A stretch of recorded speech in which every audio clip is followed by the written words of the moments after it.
When I talk about non-duality and how we perceive the world, I usually put it into the dual being of the ego, which is the participant and the one that is experiencing everything, and the observer, which is the authentic, which is the one observing. And the issue that we have as human beings is that we are both at the same time, all the time. So you are both the rider and the horse at the same time. You are experiencing, but you can also be an observer.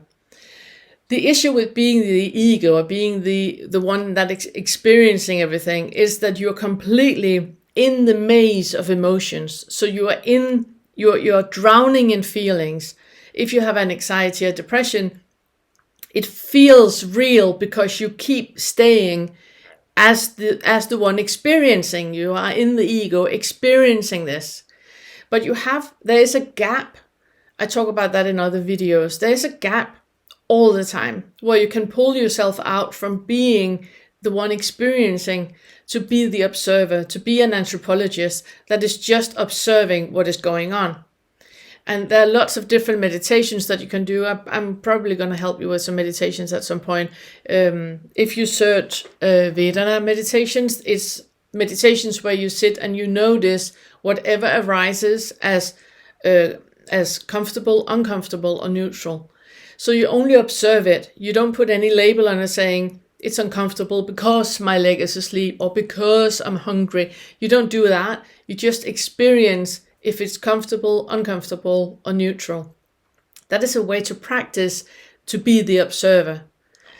But being the authentic or being the observer, you can pull yourself out all the time. Every situation you're in, you can pull yourself out so you're not in with the emotions. The chemistry might happen, but you will experience it as anger is happening. It's not I am angry. It is an anxiety is happening. It's not I got an anxiety. It is happening, and you can observe what is happening, or you can experience what is happening. If you experience, you are in the emotions. If you observe, then you are at a distance observing what is happening. So it's also important to emphasize that when you are in the observer, do not, if you want to observe, but you keep feeling, you know what I mean? You want to observe your anxiety, but you keep feeling it, or you want to observe your migraine, but you keep feeling it. Then instead of doing the spiritual bypassing where you say, no, I don't feel it, that's just a lie. You're gaslighting yourself. Instead, just acknowledge what is. That is part of the observer. It is that you have the agency to pull yourself out. And when you then feel something, for example, with a migraine, you feel the pain. You want to observe the pain, but you can't pull yourself out because with a migraine, it's the one point in this. There's only one thing in the world, and that is the migraine. What you can do is apply acceptance. It's what I call unconditional acceptance. That you apply that to the situation. So I have a hair in my. So what you do, you apply acceptance to the situation. So for example, let's say with a migraine, you have the pain and you keep feeling the pain. It's numbing. It's just there. You apply the acceptance with saying, I wish that I could just observe this, but right now I can do nothing but feeling it, and it's okay. If it's not okay, then you say, I wish it was okay. It's not okay, but it is how it is. So that's where you keep pulling yourself out of the feelings, and you keep reminding yourself of whatever is okay. That is the way that you can see if what you are